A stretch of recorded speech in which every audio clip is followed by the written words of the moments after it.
name is Dana Johnson, and thank you for joining me for another episode of Pink Perspectives powered by the Pink Table Talk. I'm your host, and joining me today is my friend, Emily. Hi. Thank you for joining me. Thanks for having me. It's a pleasure. So, just to give you all a little backstory as to how we became friends and how we got to this point at the table, is Emily and I are school mom friends at St. Monica School in Whitefish Bay, Wisconsin. And we also had a shared desire to give back to the school community by way of the school clinic. That role is a voluntary role, so I'm just saying there's little giggles behind that because it's a lot. Yeah, there's a lot of coordination. A lot of coordination. Yeah. And fast forward to the beginning of this year, we had an additional conversation at a coffee house about my podcast and how things were going. And she said yes. Anything for you. So, thank you again, and I appreciate you. Yeah, thanks for having me. So, I'd like to just kind of delve into why it's important for you to give back to your school community, i.e. being the clinic, and how that resonates with your profession. Well, I've been a nurse for about 23 years, and I've always been excited for volunteering and giving back. It's easy as a nurse. Your services are wanted a lot, CPR classes, presentations at schools. They've had me come as a speaker for the 8th graders to kind of tell them different careers in healthcare. And when I met you and we needed help with the clinic and we were moving different chapters of our life, I took over and here we are years later, still chit-chatting. And I think it's just really important in my spare time to use the gifts that I was given and to try and give back. So I love that, and especially what you just utilized in saying, like, the gifts that you were given. So kind of similar to my story. So communications was my major in undergrad, and here we are, fast forward to now that my kid is at a point where he can kind of fend for himself, that I'm able to relive my dream. Right. Which is making certain that I'm getting stories out that I hope resonate with people and being able to have our voices be heard. Right. So the Pink Table Talk discusses conversations about breast cancer through advocacy, through survivors, through scientists and nurses. And when I started this back in 2020, that was one of my desires, to be able to bring nurses to the table. And here we are, fast forward. Can you tell me, just from a nursing perspective, why you feel that it is important for women to get annual mammograms? Well, I've obviously been doing them for many years. It was just I knew from early on, this is such an easy way to catch cancer in women. And that I also knew from personal experience, 2 of my very close friends, that if you do wait, it moves faster than you think. Yes. I've had a friend that was a pilot, and her child stopped breastfeeding in 35, and she couldn't figure out, and lo and behold, feels down and has a mass. And they think it was maybe radiation, has multiple sisters, no one has the BRCA, no one has the gene, and so it was probably an environmental exposure. And what are the odds that you hear that type of story? My scariest story is I had a friend that was 35, and all of her friends in Georgia were getting breast cancer. They lived near factories, or there was a cluster, like an epidemiological cluster or something. And she was nervous. So she said to her OB/GYN, hey, can I get my mammogram early? And they're like, well, you don't need it yet. And she said, well, can you just do it? I have a feeling. And it lit up. She had cancer, and she just had a feeling. And, so sometimes just because there's these rules, we're not computerized and set to a certain, if you feel something's wrong, you need to advocate for yourself or friends. And she's happy and lucky to this day. But I love that. Yes, it was my daughter's best friend, and we became very close because I had to watch her for so long with her mom in treatment. But she came up to that cancer bell and rang it with her mom, and it was the sweetest day, celebration. So, I love that. Yeah. Because, as you stated, like, there are so many rules and regulations that are out there that we have to adhere to. And for so many years, and I'm sure for those of you who are watching, it's always been the you don't need to go and get your mammogram until you're 40. Right. And the people who you spoke about were younger than 40. Sure. And there are so many rules and regulations as to the laws and things that are made where there are certain things that doctors can't say under the law and under their practices. So unfortunately, if you don't advocate for yourself or you don't push that envelope to be able to say, I need you to go ahead and schedule that appointment. I need to get in.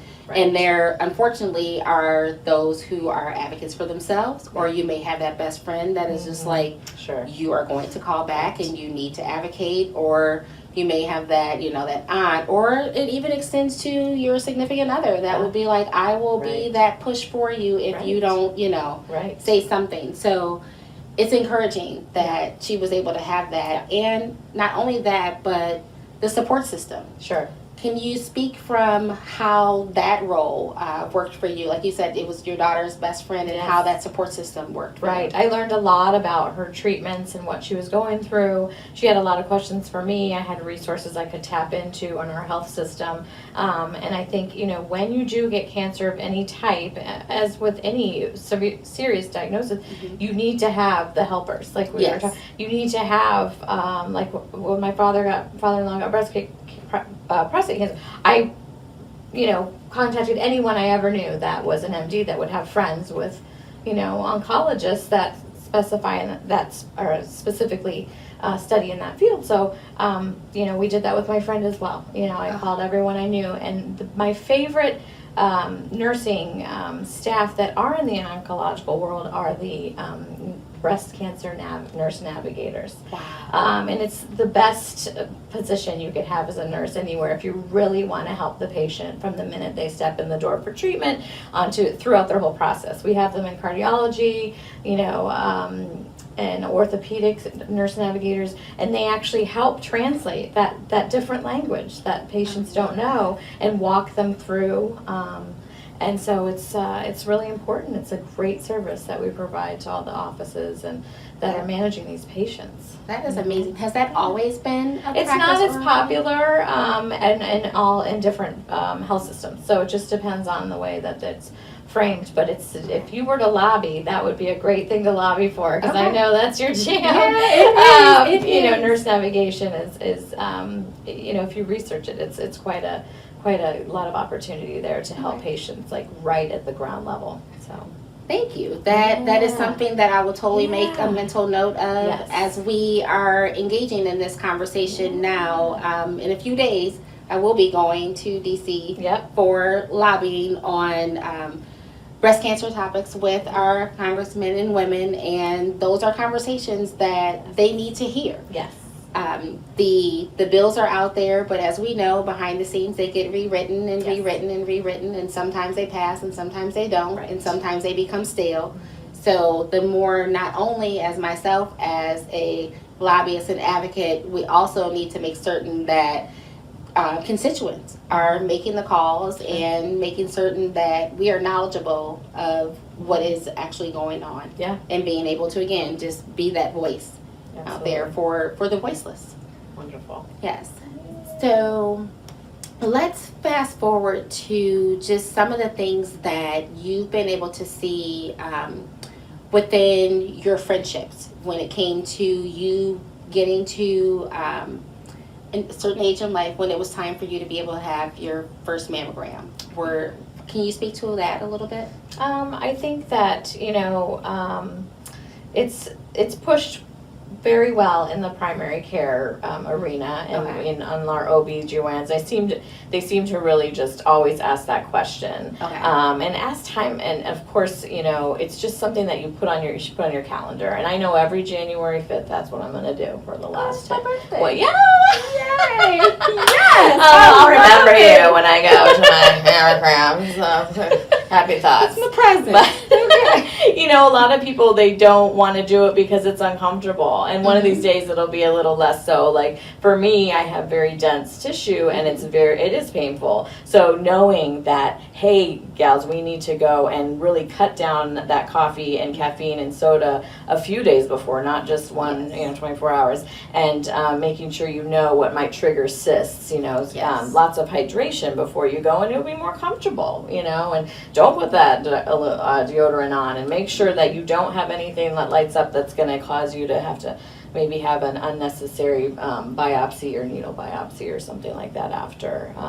I am definitely one of the patients that gets those letters that you have very dense breast tissue, be careful. But there's nothing, and like you said, there's legislation there that has to do with breast tissue density, and you're in the middle of all that. Like, what do we do when it is so dense, and what's the next step? Why are we waiting a year? Exactly. Who's really following up on these, and who's going to be able to explain this more to patients who don't quite understand, what that means. So. Exactly.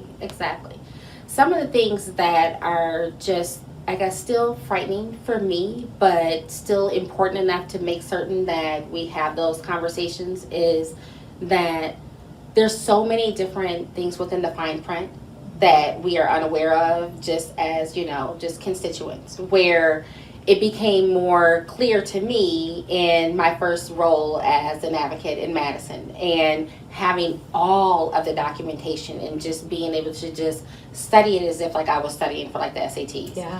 And it's overwhelming because that is not my background. Mm-hmm. My background, like I said, as far as education wise, is in communications. Right. So being up and having the conversation, that's comfortable and that's easy for me. It's easy for me to be able to talk to you who's watching us, and easy for me to be able to have the conversation with you. But having all of the scientific jargon, it's a whole different language. Yeah. And then not only that, but being able to say that language to our legislators and have them understand it. Right. Because you literally only have like your 5 or 10 minutes of fame. Yeah.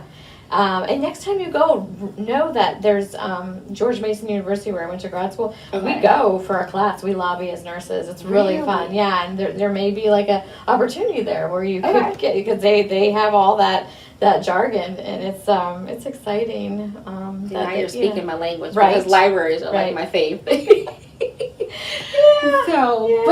it just is interesting that you're able to have that kind of conversation. So at this point, we'd like to just take a pause for a commercial break, and then we'll be back with more interesting conversation with my friend Emily. Thanks.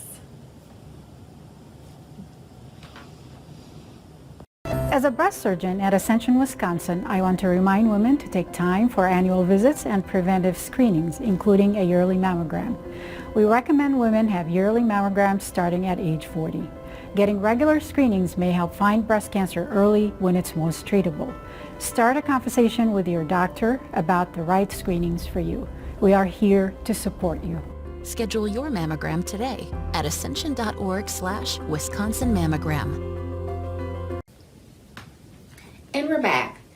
Thank you again for joining me for Pink Perspectives, powered by the Pink Table Talk. Once again, I'm your host, Dana Johnson, and my friend Emily Byrnes is joining me for our conversation today.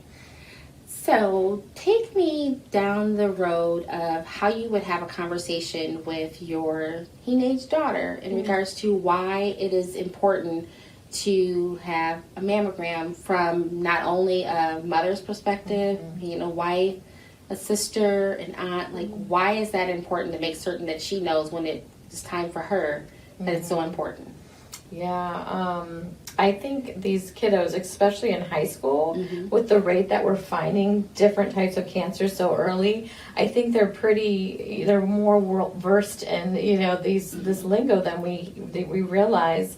Especially at my age, I've had a lot of friends that have had cancer, and we've brought the meals and made sure that the kids did have, somewhere to go when the mom was doing, having trouble with treatment or whatnot. So she knows, and I just mainly have to ease her mind, like, okay, this is a preventative screening, and this is how we find it, so that you can get treatment. So, it's scary for kids, to hear that word, but it's also very commonplace compared to when we were younger, because we're catching it so fast. I mean, and on the other hand, with the pandemic that's winding all the way down, we hope, we're having a lot of trouble with people who haven't been able to get these tests. So yes. Please, we're having definitely a lot of surges of cancer and illness now. Go in there and just make sure you're back on track. We love to see you maybe in TJ Maxx or Sendex, but we really don't want to see you in our bed, getting treatment. It's better to catch it ahead of time, So all about preventative measures and just listening to friends and family in your community. Like, this is the real deal. These are the real stories. Don't go because, my doctor, nurse practitioner, or PA makes me. Go take that initiative and, show those kids and nephews and nieces and moms that, this is the right thing to do for all of ourselves, to stay healthy, because it's been hard the last few years to take care of ourselves and each other. Yes. There's been a lot of barriers. A lot. So, I love that. Yeah. And it just brings me back full circle to when my mom was diagnosed. Yeah. And we went through the 7 years of remission. Yeah. My dad and my brother and I, and thinking that we had come out of it. And literally after that point, like, it hit, and it hit back hard.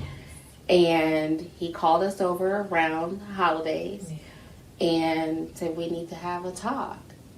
And we literally were like, okay, but what are we talking about? Yeah. And it was a hard conversation. I mean, like, we were adults, but we were still young. And didn't really have the knowledge, like, as you were saying, like, people, have a little bit more access to the knowledge now, but we had never gone through it. We had never experienced breast cancer within our family, and it was still kind of foreign because her hair was growing back, and we were thinking she was getting back healthy, and literally we had that talk around just before Christmas, and she passed on January 8th. That's such a fast time. Which, as we go back to when you said that you have your annual exams, my birthday is January 5th. So I've learned over the years to celebrate that day. Yes. But there are times, and I tell people, and I'll continue to tell people, that you can never tell someone when they are required to heal. Oh, no. Because everybody heals in different ways, and especially when it is your mother. Absolutely. I love my dad to death. Right. But especially when it is your mother. Oh my gosh, yes. We had a recent loss in my family to cancer, and I told my mother-in-law, was her husband, I said, grief is like the tide. And, it comes and goes, but sometimes it surges, and it's like a tsunami. And it's your whole life, right? So, I hear you. That's it's tricky, but you have support, and you have to reach out for it to stay good for your boy. Yes. So I mean, I champion in that way, and it's probably sometimes we're like, I'm exhausted, but I'm like, I gotta keep doing it. I gotta keep doing it. Like, this is what she would want. This is what she would want. Yeah, you live for those that you've lost. I think that's really important. As individuals, you live for those who have lost, and don't let it get you down too much, because, that's what brings you down is the sorrow. But you need to flip the narrative and lean on people who can lift you up, because that's how you're going to get through these waves of grief and regret and sorrow. I love that. Is there anything that you could share with the audience as to why you feel that it was important for you to come to the table and to be able to help me within this platform to be able to get our voices heard? Well, I just think that what you have here is such a great idea. It's a great movement.